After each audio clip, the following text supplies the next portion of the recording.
It's Super Bowl week, rematch of 2 years ago. Chiefs and Eagles coming up on Sunday. The Chiefs took round one. Who takes round two?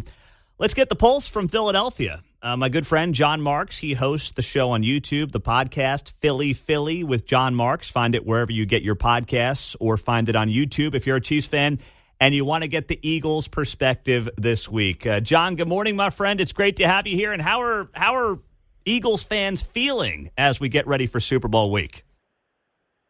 Yeah, it's weird. I think because it's the third Super Bowl in 8 years, we feel like we've been there before, so we know what to expect, right? So normally getting to Super Bowl week is long. It really wasn't long last week. So Monday we have opening night tonight where we're going to see everybody and all the craziness that happens. I mean, I think Eagles fans are really confident. These are two really good football teams.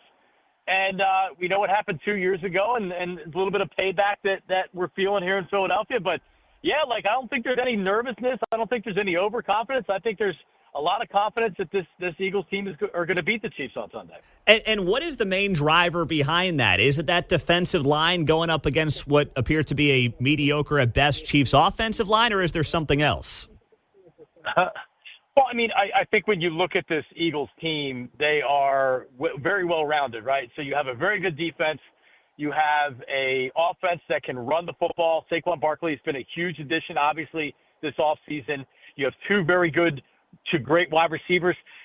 Like when people talk about the Eagles and people are hesitant to say the Eagles can win, it's always because of the quarterback, right? Because you just talked about the defensive line, the Eagles' offensive line, A.J. Brown, Devontae Smith, all their players are great. But then they just don't want to say, this is about the quarterback. I'm not sure if the quarterback's good enough. So, really, is this a game where Jalen Hurts needs to outplay Pat Mahomes to win a Super Bowl? I felt like he did that 2 years ago, and the Chiefs still won. So this is a well-rounded team that can beat you in a variety of ways, offense, defense, and I think that's where the confidence comes from. So this is just a really good football team. So with that, I mean, you look at the NFC, they rolled through the NFC, of course, to get to this Super Bowl once again.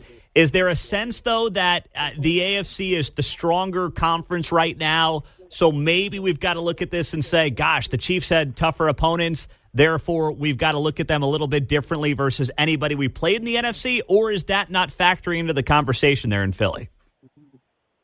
No, I mean, I've heard a lot of the AFC. If the Eagles were in the AFC, they wouldn't be here right now. All right, well, maybe they wouldn't. Maybe the Chiefs would have beat them in the AFC Championship game or whatever. But, the Eagles aren't in the AFC. Honestly, I think that the three best teams all year long were the Chiefs, the Lions, and the Eagles. So the two best teams all year long are in the Super Bowl right now. Mm-hmm. And, I mean, really, I think you're going to hear a lot of people say this week, and I'm not breaking any news, but I think it's coming down to the fourth quarter, and the one thing you worry about is Pat Mahomes and him finding a way to wiggle out of pressure and make a play on third down, scramble for a first down like he did against the Eagles on that final drive where they won the Super Bowl, and find a way to kick a field goal and win the game late. I think this is a close game, and it's coming down to the fourth quarter. Okay. And I'd be surprised if there was anything else. Is it weird for the Eagles and Eagles fans to go into a game of this magnitude and not be the more hated team and fan base? Because it certainly feels like that's the case right now. Yeah. It's so exhausting being an Eagles fan for obvious reasons, right? Whether it's earned or not earned or half earned, it's exhausting being an Eagles fan. You know what I see more than anything? Boycott the Super Bowl. Hashtag boycott the Super Bowl. I know. I mean, it's hilarious. Everybody will watch anyway because it's going to be a really good game. It is a little bit, but you know what? When the Eagles won a Super Bowl 8 years ago, they were going up against Tom Brady and Bill Belichick and the Patriots, right? So who the hell wanted to see the Patriots win a Super Bowl? And you had a backup quarterback for the Eagles playing in Nick Foles. But it is a little refreshing to see people saying, you know what, I'm rooting for the Eagles here. Because no one wants to see Pat Mahomes win a third straight, that's for sure. I don't. The Taylor Swift factor, I mean, we know that she's from the outskirts of the Philadelphia area there, being a Pennsylvania girl. She's, of course, dating Travis Kelce. Is there any animosity towards Taylor Swift now in Eagles country?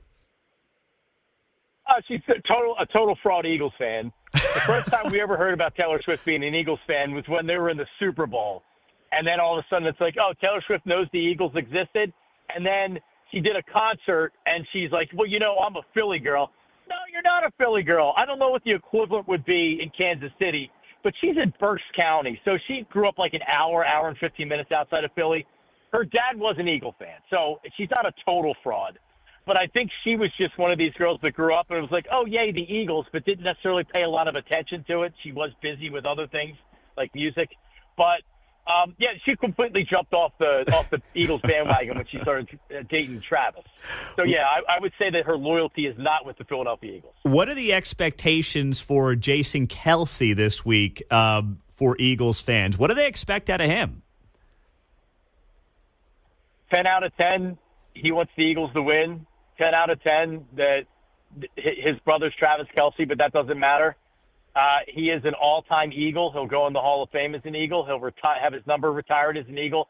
He's played his entire career as an Eagle. His identity is an Eagle.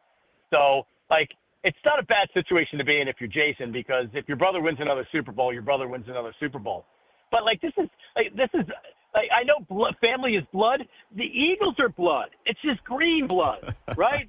So I would expect Jason goes on the record all week long saying that he's rooting for the Eagles if he already has. Because that's where his loyalty will be. He's made Philly his home, right? I mean, he's there to stay. He's not going anywhere. Yeah. Yeah, he married a Delco girl. So outside of Philadelphia County is Delaware County, which is almost like a city of itself. And he married an Eagles fan from Delaware County whose parents have season tickets. And, she's the foul-mouthed Eagle fan that you see and you hear and you read about. That's Jason Kelce. That's Kylie Kelce. And she's legitimately like that. She grew up being an Eagle fan. So he's not going to cross her. There's no way that Kylie Kelce is rooting for Travis and the Chiefs over the Eagles. No chance. So your loyalty is with your wife. I've learned that being married for 10 years, Pete. So I know my loyalty has to be with my wife. His loyalty will be with his wife and his city. That's right. Correct. That is a smart way to keep that marriage going. John Marks, he hosts Philly with John Marks. Find it on YouTube, Apple Podcasts, Spotify, wherever you get your podcasts. If you want to take a look at what Eagles fans and Eagles Nation is thinking ahead of the Super Bowl coming up on Sunday.